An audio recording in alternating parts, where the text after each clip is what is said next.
নমস্কার, আমার চ্যানেল আমার চ্যানেলে আপনাদের স্বাগত। যারা আমার চ্যানেলটি সাবস্ক্রাইব করে রেখেছেন তাদের অনেক ধন্যবাদ। আর যারা নতুন সাবস্ক্রাইবার তারা আমি ভিডিওটা দেখার আগে নিচে যে সাবস্ক্রাইব বাটনটা আছে ওখানে ক্লিক করে রাখুন। আমি নতুন নতুন ফর্ম ফিল আপ, চাকরির আপডেট এবং নতুন নতুন সরকারি প্রকল্পের খবর, ভিডিও ইত্যাদি করে থাকি। তো আপনারা যারা নতুন তো সাবস্ক্রাইব করে রাখুন, যে পরের ভিডিওগুলো আপনি নোটিফিকেশনে পেয়ে যাবেন। আর যারা আমার চ্যানেল সাবস্ক্রাইব করেছেন তাদের তো অসংখ্য ধন্যবাদ। তাহলে প্রথমে আসছি, Netaji Subhas Open University PDP exam form fill up কীভাবে করবেন। তাহলে প্রথমে www.nsoucebdp.com অপশানে গিয়ে গুগলকে সার্চ করবেন। সার্চ করার এই যে এরকম ইন্টারফেস খুলে যাবে।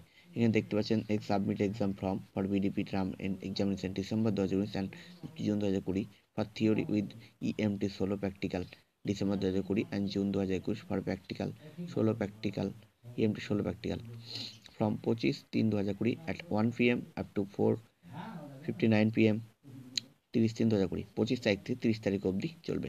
তো যাদের প্র্যাকটিক্যাল আছে 2021 না অপশানটা দেখে নেবেন, প্র্যাকটিক্যাল যাদের তার কাটাতে হবে। আর বলে দিচ্ছি একবার আমি, 2019 এবং জুন 2020 থিওরি এক্সাম যাদের আছে তাদের পেমেন্ট করতে হবে বিডিপি, এবং প্র্যাকটিক্যাল যাদের তাদেরও কাটাতে হবে। ডিসেম্বর 2020 এবং জুন 2021 প্র্যাকটিক্যাল ম্যাথামেটিক্স যাদের আছে তাদেরও কাটাতে হবে। তো নেক্সট আমি যেটা বলবো, আজ থেকে স্টার্ট ফর্ম ফিল আপ।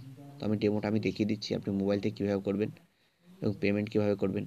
তো প্রথমেই যদি আপনি ওয়েবসাইটে আসেন তো এরকম একটা লগ ইন অপশন পেয়ে যাবেন।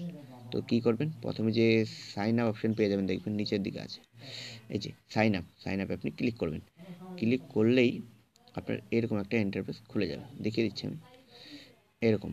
তো প্রথমে চাইবে আপনার এনরোলমেন্ট সার্টিফিকেট যেরকম এনরোলমেন্ট লেখা আছে সেই নম্বরটি এখানে দেবেন। তো সেই নম্বরটি আবার নিচের অপশানে দেবে রিটাইপ এনরোলমেন্ট নাম্বার, নাম কিন্তু অটোমেটিক শো করবে। তারপর আসছে আপনি ডেট অফ বার্থটা সঠিকভাবে দেবেন, স্টাডি সেন্টার কোডটা সঠিকভাবে দেবেন, ইলেকট্রিক সাবজেক্ট যেটা থাকবে সেটা সঠিকভাবে দেবেন, মোবাইল নাম্বার সঠিকভাবে দেবেন, আবার দ্বিতীয়বার মোবাইল নাম্বারটা দেবেন, তারপর ইমেল আইডি, তারপর সাবমিটে ক্লিক করবেন। তো সাবমিটে ক্লিক করার পর ইউজার আইডি, আপনার এনরোল নম্বর, পাসওয়ার্ড আপনার মোবাইলে SMS চলে যাবে এবং তারপর লগ ইন অপশান এরকম পেয়ে যাবেন। তো এনরোল নম্বরে তারপর এনরোলমেন্ট নম্বরটা দিয়ে দেবেন, পাসওয়ার্ডটা আপনার মোবাইলে ইমেল এবং মোবাইলে SMS-এর মাধ্যমে দিয়ে দেওয়া হবে। তারপর লগ ইন করবেন। লগ ইন করলেই এই যে আপনার ডিটেলসটা আপনার শো করবে, ফর্ম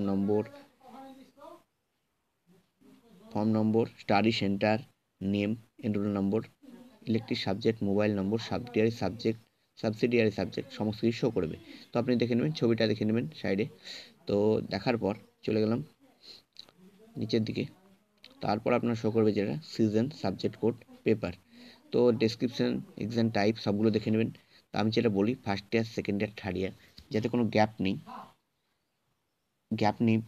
নেই বলতে যারা একবারেই সমস্ত সাবজেক্টে পাস করে আছেন তারা সিলেক্ট করলে ক্লিক করবেন। আর যারা রিনিউয়াল আছে তারা কোন কোন সাবজেক্টে ঠিক আছে সেই দেখে সে টিক মারবেন। তার কোনো প্রবলেম হলে আমাকে হোয়াটসঅ্যাপে SMS করতে পারবেন। আর আমি বলে দিচ্ছি, এখানে যতগুলো সাবজেক্ট আছে আপনি টিক করবেন। ফার্স্ট ইয়ার কোনো গ্যাপ নেই, তারা একবার ফ্রেশ, যারা কোনো সাবজেক্টে ব্যাক পাননি তারা সিলেক্ট অলেই ক্লিক করবেন। এই যে এখানে সিলেক্ট অল অপশান আছে সাবজেক্টে, সিলেক্ট অল। তো আপনি সমস্ত সাবজেক্ট অটোমেটিক শো করবে। তো আপনি দেখে নেবেন সব ঠিক আছে কিনা, তারপর সাবমিটে ক্লিক করবেন। ক্লিক করার পর you can make online payment through debit card, credit card, net banking ও বিভিন্ন ইউপিআই সাহায্যে আপনি টাকা কাটাতে পারেন। তো এইভাবে শো করার পর সাবমিট করার পর আপনার টোটালটা কত টাকা লাগবে, কী সাবজেক্ট, থিওরি না প্র্যাকটিক্যাল, সমস্ত কিছু চলে আসবে। এক্সাম ফি কত, থিওরি পেপার ফিস কত, প্র্যাকটিক্যাল ফিস কত, এই যে টোটাল ফিসটা এখানে শো করবে। তো এই আপনি যে টোটালটা দেখতে পাচ্ছেন ওটা আপনাকে পে করে দিতে হবে। পে করার পর আপনি যে অপশানগুলো দেখতে পাবেন, প্রিন্ট, আপনি এক্সাম ফর্ম ফিল আপটা প্রিন্ট করে নেবেন, পেমেন্টের রসিদটা প্রিন্ট করে নেবেন, এক্সাম ফর্ম প্রিভিউটাও প্রিন্ট করে নিতে পারেন। তারপরে এই সাইডে দেখে নেবেন এই অপশানে ফর্ম ফিল আপ ডান দেখাচ্ছে কি, পেমেন্ট ডান দেখাচ্ছে কি। আর এই যে আপনার ছবি, নাম, এনরোল নম্বর সমস্ত কিছু শো করবে। তারপর আপনি চলে যাবেন, তারপর লগ আউটে ক্লিক করে দেবেন। এই ছিল ভিডিও। যদি কোনো জিজ্ঞাসা থাকে অথবা কোনো কিছু জানবার থাকে তো আমাকে হোয়াটসঅ্যাপে SMS করতে পারেন অথবা কলও করতে পারেন। আমি সন্ধ্যের পরে কল ধরবো। আপনি যদি কল করেন সন্ধ্যা 6টার পর কল করবেন। আর যারা নতুন আমার চ্যানেলে তারা সাবস্ক্রাইব করে রাখুন। আমি নতুন নতুন ভিডিও আপলোড করতেই থাকি এবং নতুন নতুন সরকারি চাকরি, বিশেষ করে চাকরির খবরাখবর ইত্যাদি ব্যাপারে আমি আপনার তথ্য দিয়ে থাকি এবং বিভিন্ন সরকারি প্রকল্প নানান ধরনের তথ্য দিয়ে থাকি। ভালো থাকবেন, সুস্থ থাকবেন, ধন্যবাদ।